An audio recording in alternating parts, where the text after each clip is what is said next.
I'm Vinnie Politan. The subject of my investigation is the murder of JonBenét Ramsey.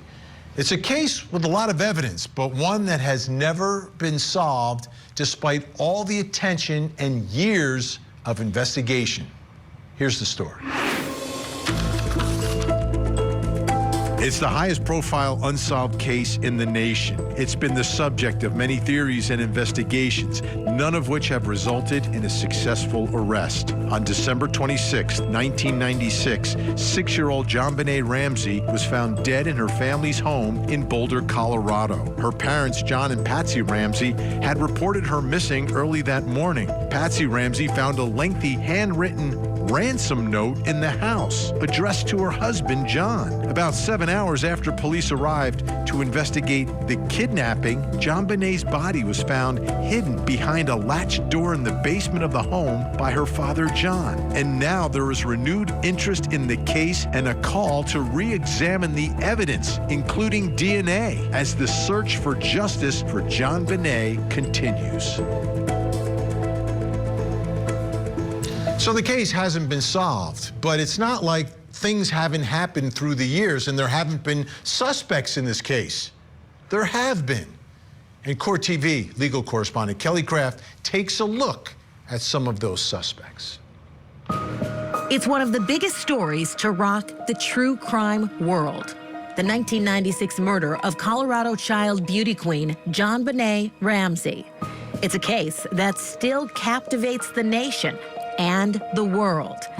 Despite long-held suspicions surrounding the Ramsey family, many officials, experts, and journalists have pointed to another theory in the case, that an intruder broke into the Ramseys' household and murdered JonBenét. Early suspects for this theory included Bill McReynolds, Michael Helgoff, Randy Simons, and John Brewer Eustace.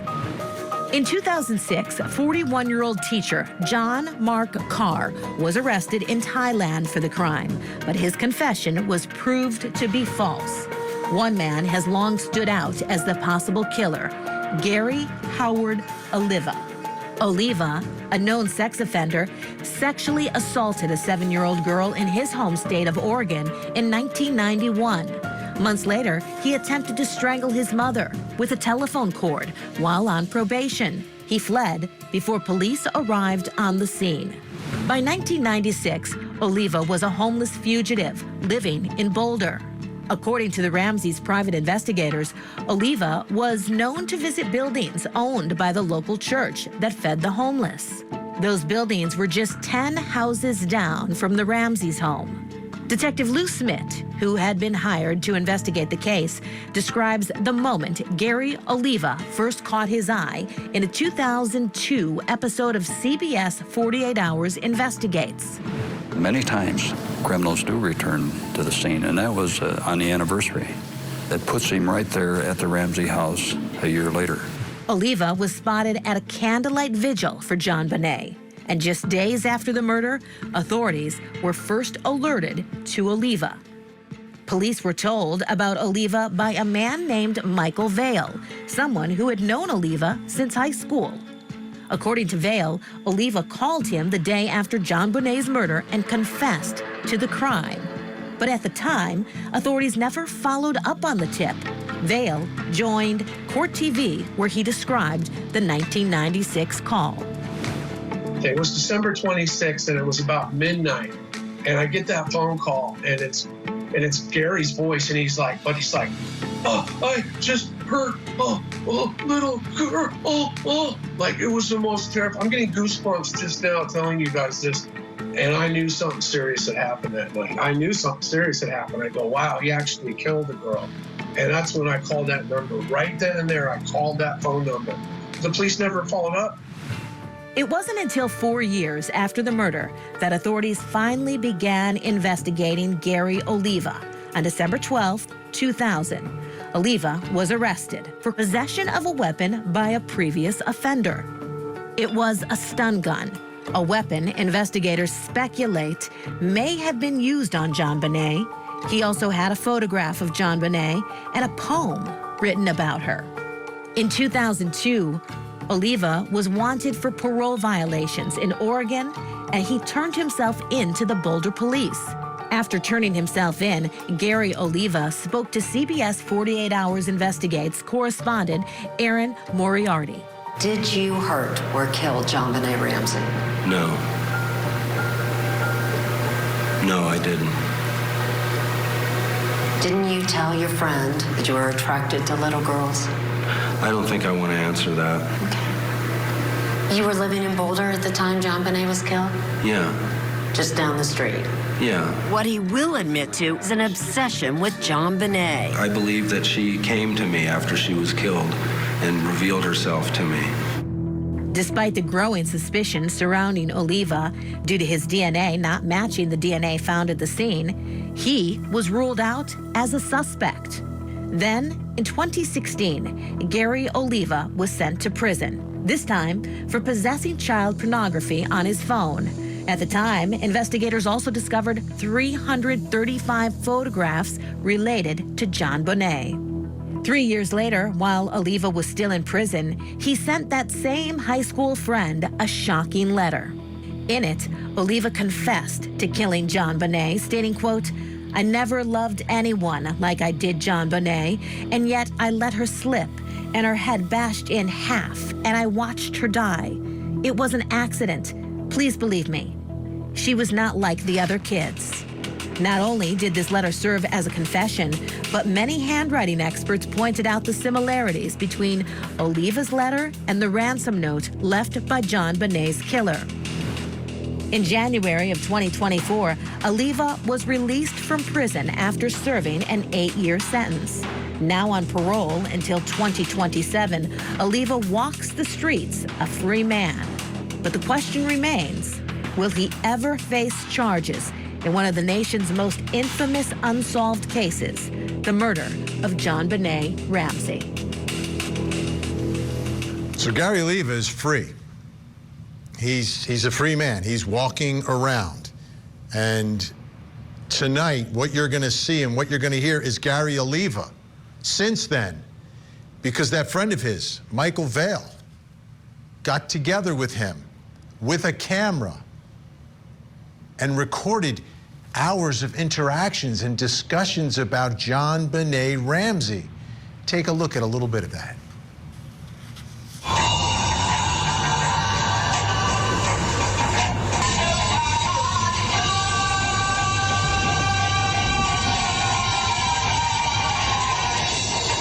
My friend, my savior at the divine ultimate. That would be an honor to eat God's leftovers. Wow. The leftovers of God. I guess that would be. She's God. Mercy. God. God. God.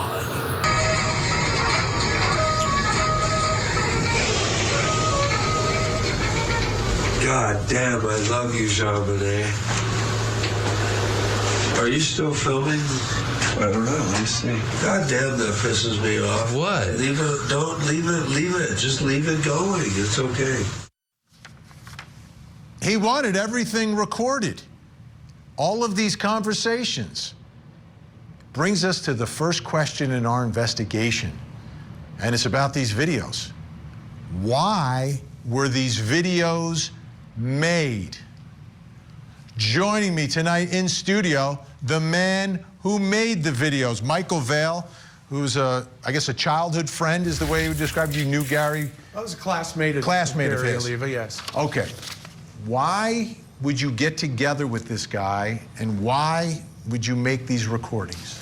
Well, you know, we've been talking for years, and the thing is Gary wanted me to visit him, and I wanted to visit him because I wanted to get more information, and I wanted to find out what was going on, and also... But why? Why do you want to know more? Well, it's been a 28-year struggle, you know, to understand and to understand what was going on with this whole case. And, you know, receiving a phone call with a sobbing Gary Oliva, and then, you know, why did I go to Denver? Because I wanted to hear more. So why do you think he wanted to do it? Why does he want to be recorded, right? He's been presumably cleared, right, in the investigation is what we heard. Why would he want to continue a conversation about JonBenét? Why would he want to talk to you? Why would he want it all recorded? Well, that's a tough question to answer because, you know, he definitely feels that you know, she's his savior and that she's there for him, and he wants to keep her spirit alive by doing these shrines and these altars. Did you feel safe with him? Well, I mean, like, you know him for years, but yeah, you're saying he's confessed to taking the life of this little girl to you. Well, I mean, I always watch my back. Sure, I mean, absolutely. So you're in the room, you're making these recordings. What's going through your mind, and what's your interpretation of what you see from this man that you knew years ago and have had this sort of ongoing communication with? You know, we had been in contact over the phone for so long, and those phone calls were monitored. Those were jail phone calls. And I wanted to be able to be face-to-face with him, to hear from the horse's mouth, to hear it in his own words. And I had no idea what was going to happen, but I wanted to get more information. So everyone watching right now is like, Michael, you seem like a regular guy. Why continue this relationship with this guy who clearly seems like he's a little bit off the wall, right? Has an obsession with children, has been convicted of crimes along those natures. So what is it? What makes you continue to communicate and return that communication, right? Because if he's calling from jail, you don't have to accept the call. Right. Well, I'm curious. I want to know. I mean, it's been 28 years of wondering.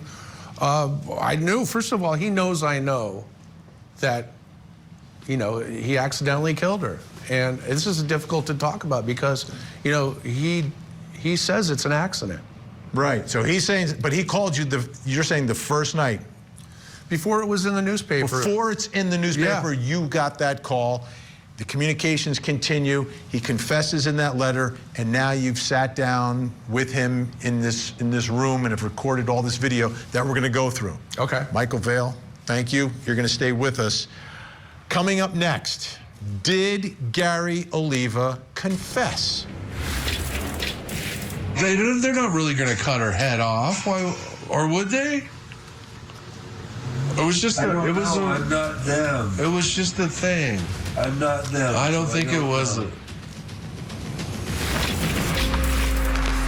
A Ponzi scheme and a deadly poisoning. A former pharmacist already convicted in a federal fraud case. Now stands trial for the murder of her husband. The financial crime gives rise to murder. Did Natalie Cochran kill to cover up other crimes? We're not here to obtain convictions. We're here to obtain the truth. Now a jury will decide her fate, and Court TV will bring you every minute.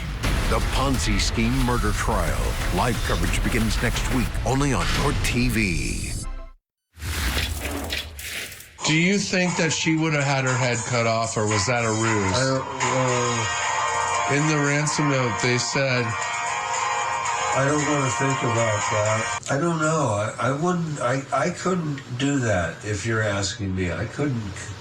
She probably didn't even understand what was happening when it was happening, and couldn't comprehend. Whatever actually happened, yeah. She's going, what the f***? They're not really going to cut her head off. Why? Or would they? It was just. I'm not them. It was just a thing. I'm not them. I don't think it was. There's Gary Oliva, one-time person of interest in the murder of JonBenét Ramsey, but has continued to talk about it through the years. Talk about JonBenét, talk about the murder with his high school classmate, Michael Vale. Michael Vale making that video with Gary Oliva. Let's take a look at another part of that video because there's so much in here. And as you watch it, what are you seeing? What are you hearing? Let's take a look. I think your average person thinks that somebody encountered the child, beat her up, strangled her. Jesus Christ, I just said all that. Inflicted harm. Oh my God, just such a beautiful thing. I can't. I'm sorry if there's any suspicion that I could ever or have anything. I would have already. I couldn't live with myself. So now, in this part of the video, it seems like Gary Oliva is saying, I didn't do it, right? Which brings me to my next question in our investigation, which is, did Gary Oliva confess? Still with me, his high school classmate who made these videos, Michael Vale, and also with us, private investigator, more than 20 years of experience, has followed this case for his nonprofit, the Cold Case Coalition, Jason Jensen. Jason, great to see you. All right, so how would you answer that question? Did he confess? He knows I know. But how do you know? Because I've had conversations with him, and also we were in a restaurant together, and there was nobody in the restaurant, and I didn't have any video equipment, and I said, Gary, what the bleep happened? Tell me what the bleep happened. There's nobody in this place. Just tell me. You know, I'm curious. I need to know. I need to know. And he told me I'm a blackout under the bridge, blackout drunk. And I don't remember what happened. So to me, it may not have been a confession, but it was definitely not a denial. So Jason, what are you seeing in these videos of him when he's asked the ultimate question, which is, are you the one responsible for taking the life of this little girl?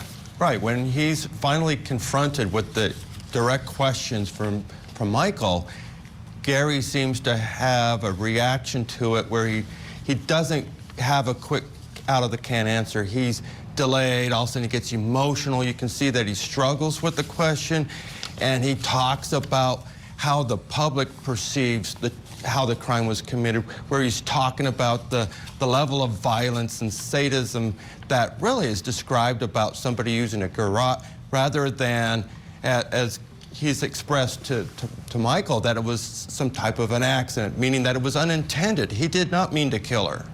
Well, let's take a look at more of that conversation that you recorded, Michael, and I think this is the part Jason's talking about. I've gone through many scenarios in my head. I think something happened where she fell back and hit her head. Well, I know a private investigator got covered up and everybody's freaking out, paranoid. Oh God, what is the neighbors going to think? And that right there, by saying that, implies that I think mom and pop, if you will, pardon me for using that terminology, we're scheming together, like, how can we cover this up? Oh God, we know what really, you know, that seems, so I don't even. I've got the perfect hypothetical. An intruder crept into the house, probably through an unlocked door even. However, they noticed the neighbors could see that door. So they go, we got to go out the basement window. And we're gonna. Then he waited and waited. And he had all this time, and he went through all the drawers, and he found all this stuff, and wrote a note, a ransom note, for 3 pages. And then went upstairs to get her and waited for them all to fall asleep. Oh, because they got home late that night. I don't know. Let's finish. I want to hear some music. She probably went and stun-gunned her in bed thinking that would quiet her, but it didn't work. It made her scream out, so she needed her duct tape around her mouth. A neighbor claims she heard there you go. Scream. That's definitely scream, or something to that effect. Probably like when you get a tased when you're asleep and suddenly you get tased. Then she was carried. I don't want to do. Oh, you don't want to put myself in the mindset. There's absolutely a change there in him. This is a man racked with remorse, just full of grief, a tortured man. So, Jason, he's written letters, and the letters he seems to admit things yet when he's on video, he's not admitting things. What should we take away from that? I mean, to me, there's an inconsistency here. There is definitely an inconsistency. This man changes his mind based on the mood of the day, I would think, because clearly at some point where he's in custody, he's confessing to Michael that it was an accident, saying that he's responsible, and describes from his viewpoint how he perceived the crime was committed, how her death occurred. You know, he dropped her and watched her fade away, as opposed to what a pathologist may state or what a prosecution through trained legal investigators might derive from all of the evidence. But from his perception, he said he dropped her and you know, and her life was lost. And then obviously from the totality of the ransom note and leaving her body behind, it was a failed abduction attempt, and he left her to die. Let me ask you this. Is he under the influence here? Is he mentally ill? You've known him for years. Well, I mean, I would say that he definitely is struggling with some mental issues here. Well, I mean, you cannot deny that. This is a man who is racked and riddled with grief. It's sad. It's very sad. I mean, he had the potential to be a talented artist. He had the potential to do so much with his life, and to see this happen, and to have this happen. Did it change after that phone call that you got on the day that she was murdered, that JonBenét was murdered? Was he different before that, or did he change after that? Here's the wild part of what you're saying, is that he called me crying into the phone, sobbing like I've never heard, to this day, I've never heard anybody sobbing like Gary on that 1996 phone call, okay? And these videos, when I went to Denver a couple months ago, was December, and he's still crying. He's sobbing, and he's sad. I saw him. He had the tissue. He's dabbing himself the whole time. Jay suggested the other part of this, you go back to the phone call, like that's, to me, that's the clearest piece of connection here because of the timing of it and everything else. 2024, is there any way to get records of that phone call? Is that even possible? Do we know? We would imagine that the Boulder police have that record there because it's come up in conversation. The recent documentary that was released had one of the detectives that was from Colorado Springs at the time working with Lou Smith admitted it in the broadcast show that there was a classmate that made the call immediately following the death, and indicated that his classmate Gary Oliva did this, and to check into him, and they verified that he was residing in Boulder at the time. So he certainly had that availability in the vicinity to commit that. Are you surprised that we're still here in 2024? I mean, yeah. 2024, and he is free, because you're convinced that he is the one responsible. Oh yeah. He was cleared, but you're convinced. So are you shocked that we're here? I have to beg to differ. He wasn't cleared. The Boulder PD has said that nobody's been cleared. I'm just saying, yes. Well, he knows I know, and if you look at the totality of evidence, I mean, every single thing links right to Gary. I mean, well, we've got more to talk about. In his own words, it was an accident. Right, which would be some way to kind of make sense of it, I guess, for him if he's responsible. Jason and Michael are staying with us. When we come back, who wrote the ransom note?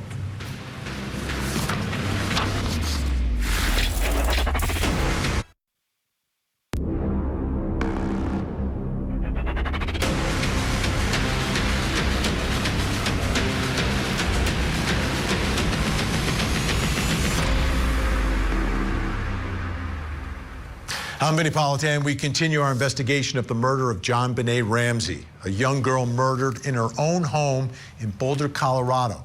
A case that seemingly had lots of evidence, but now today continues to have many more questions than answers. Here's the story.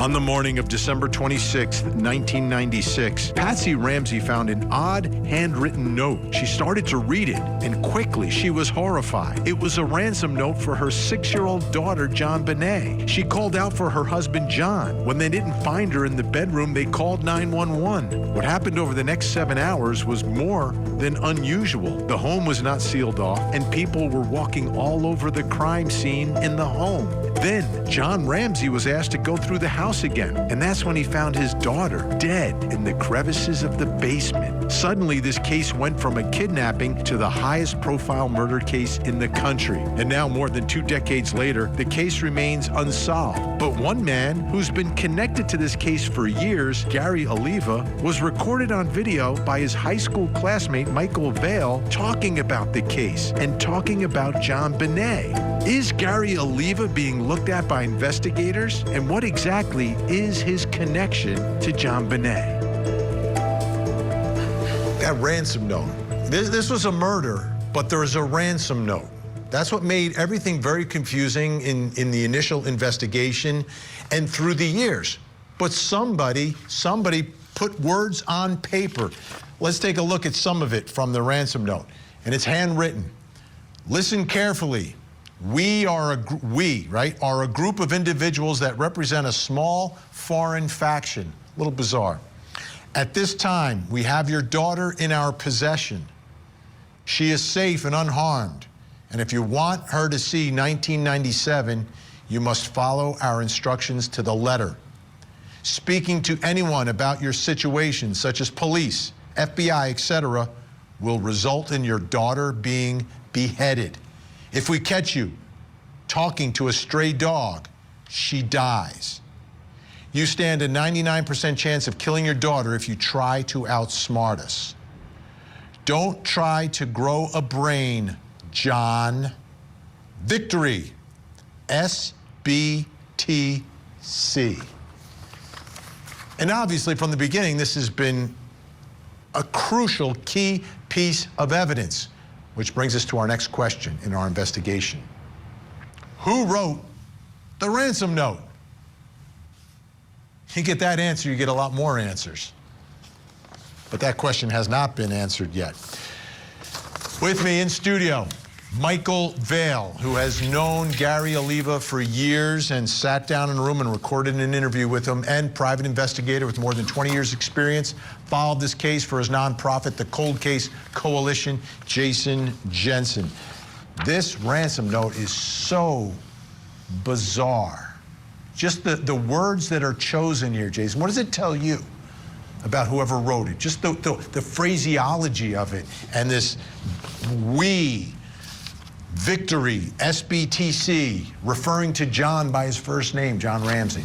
It's interesting because a lot of the things about the ransom note tells us a story. For instance, it shifts from a plural first person, we, to I, which makes you believe that it's a singular individual that's falsifying that they're a faction or group or something to sound more ominous than they actually are. And then when you really look at the ransom note and compare it to what actually occurred to the victim here, JonBenét, is that we see that she was sexually assaulted, which means it's not really a kidnap for ransom in the first place because there's a sexual component there. Now, Michael, you spoke to Gary Oliva, right, and asked him about it. Let's take a look at what he said about the ransom note. Well, how did the ransom note get involved? Because I feel that the ransom note was written well before she was accidentally killed. I do feel she was accidentally killed, and the evidence is there. In that case, it would be afterward. The ransom note was written afterward? I think I don't think she was meant to be killed. The scenario that I just presented unto you, right? That would imply that an accident happened and we're like, oh, we got to cover this up. Oh, let's write a ransom note. So I guess that, therefore, I would say that it was afterward. Whoa. Or she was dying. Maybe she wasn't. I don't want to think about it. She's alive, okay? please. So that's his reaction to it. Michael, you know, I look at that note and the writing of it. There's a level of creativity to the whole thing. Is he capable, his mind, Gary Oliva, how would you describe his mind and his creativity? It's absolutely 100% Gary. It goes right back to high school. Gary communicates in movie lines and song lyrics, and that's how we communicated for many years through the mail, through cassette tapes. We'd send back and forth over a 15-year period before the '96 call. When I saw the Ransom note, I go, well, this totally sounds like Gary, completely sounds like Gary. However, he was starting to use uppercase letters, and it confused me. It was this fellow, Jason Jensen, who was able to determine that he said, Mike, do you have anything pre-96? Do you have any 96? And I looked through my files, and sure enough, I found a letter from Gary in the 96 era. And there's lowercase. And we matched it to the Ransom note, which is a... So the writing, the physical writing, and we did this segment on the show as well, about the writing opinions of experts, that there's similarities and it's consistent. You've got these drawings with you. What is the significance of these and where did they come from? Well, Gary, you got to admit, I mean, you got to admit this guy... This is all stuff he's done? Yeah. And he has sent it to you? Well, he signed it too. That's his signature. Yeah, Gary sent, he's been sending me artwork. I've been encouraging him to improve his life and to start doing art again, and to do art. And he's embraced that. He started doing this amazing art. I got to admit, I mean, he's a talented artist. I mean, I don't know, you got to admit. And then I'd like to show a couple more of these. These are the colorized, a couple colorized ones. Yeah, just hold that up for a second. And you can see how unique, it's a very unique style that he has. And these are signed at the bottom. You can definitely tell these are Gary Oliva's. So how would you describe his mind? Is he intelligent? Is he creative? Because this note was sort of rambling, right? It's a three-page ransom note is not a normal ransom note. There's something a little strange about that. Yes, and Gary was fascinated with movies, and these are all movie lines, really. I mean, basically, these are a lot of lines out of movies. All right. Jason Jensen, Michael Vale, our time is done with you tonight. Part 2, you'll return tomorrow. Thank you so much. Thank you. But we've got another important thing to talk about on this program. Still to come, what does John Ramsey think of Gary Oliva? If I could meet her father face to face, I would just look at him and go, what the man? JonBenét is God. Part 2 of a special report. Exclusive video of the man who claims to be JonBenét Ramsey's killer. Vinnie Politan investigates. Friday night, 9/8 Central, only on Court TV. It's the biggest story that we're covering. He is the boogeyman. Lori Daybell. She said, I will have you destroyed. She's got another murder trial coming up. A social media sensation, now a suspected killer.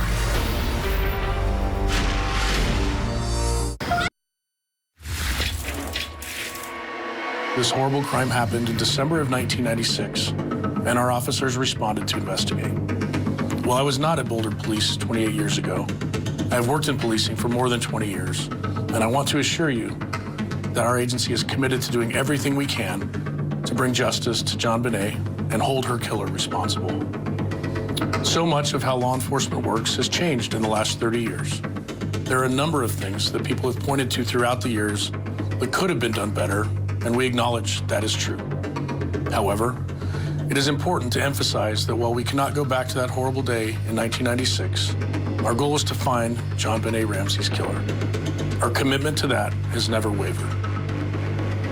I'll tell you what, there's a momentum right now that we haven't seen in years relative to this case, and hopefully the chief is right here, that we're gonna get some movement and get an answer to the question.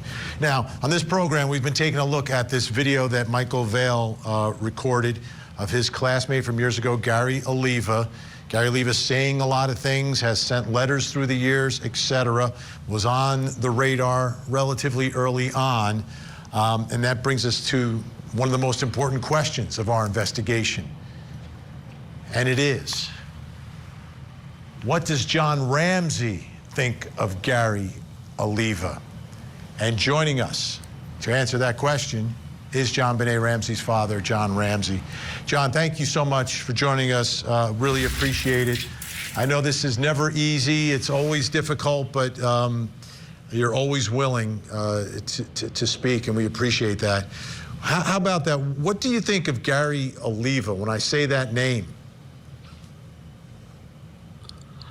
Well, you know, he came to our attention early on.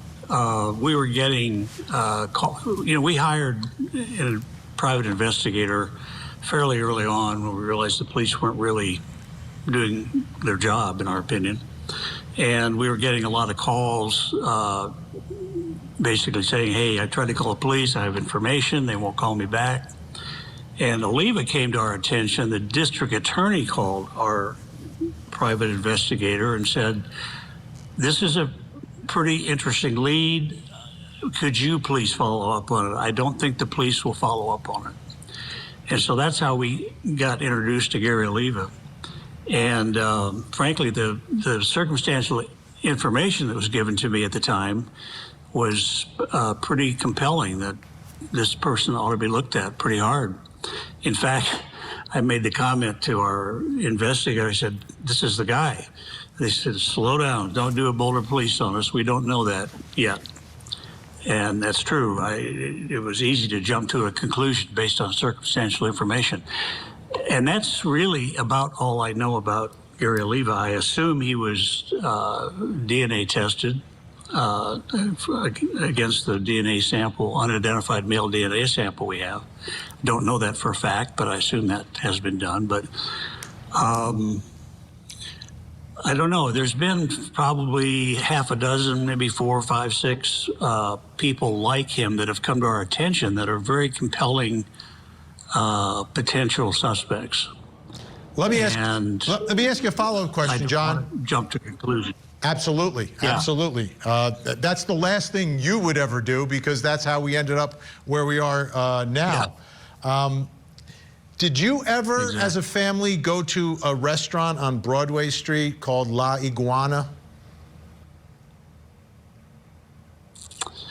Does that sound familiar? Not that I recall. I recognize the name, I think, but I don't remember ever being there. But that's a long time ago. And the reason I'm asking is because Gary Oliva apparently worked there for a time as a busboy, bussing tables. And I didn't know if that would be a regular spot that you would go to. So as we sit here tonight... No, it wouldn't be regular, no. No? So as we sit here tonight, where do you feel the investigation is right now? Do you feel like there is a sense of momentum, that there is the renewed interest and activity that could uncover something here?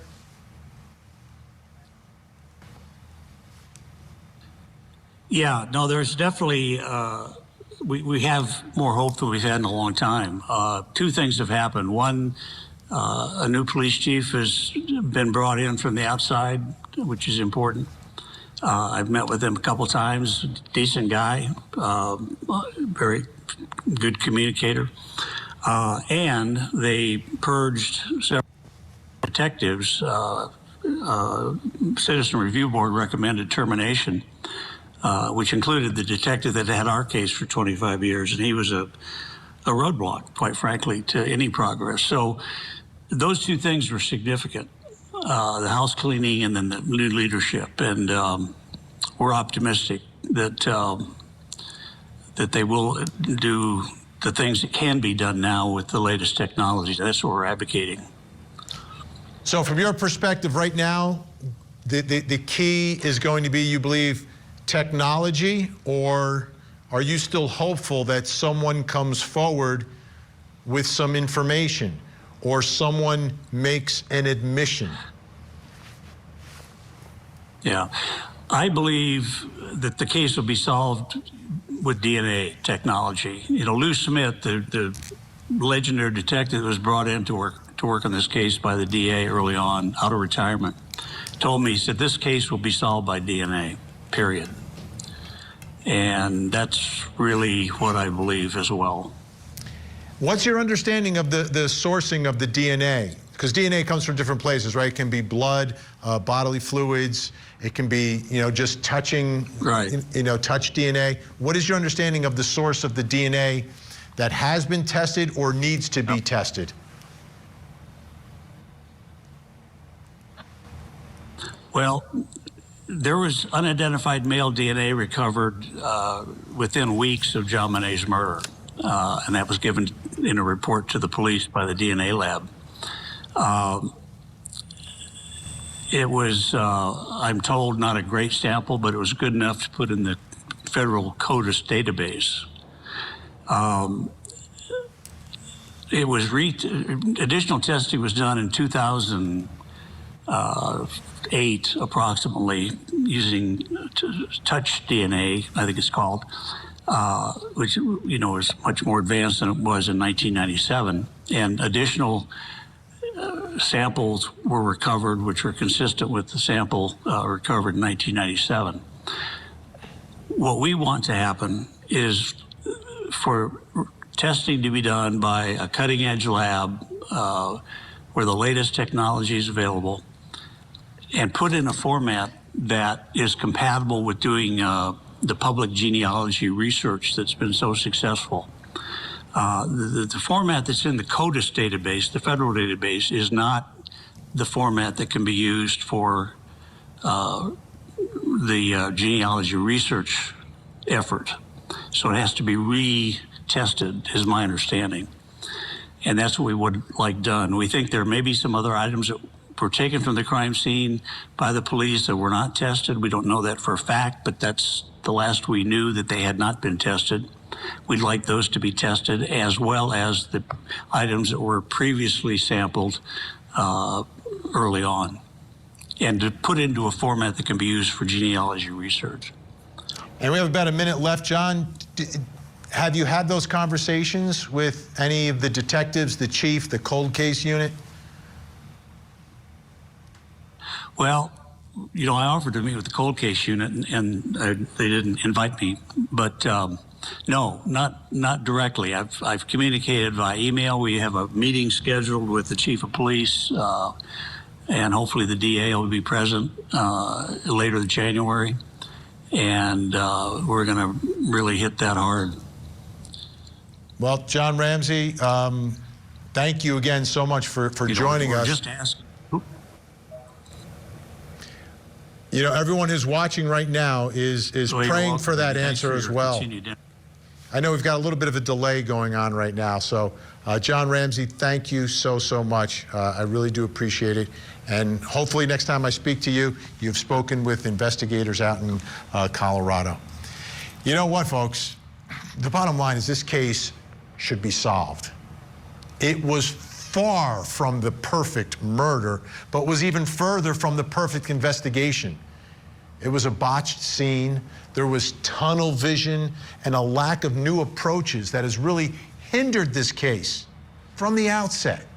So let's hope the new chief, the new investigators can turn that around and finally deliver justice for that little girl who was murdered in her own home, taken from her bedroom.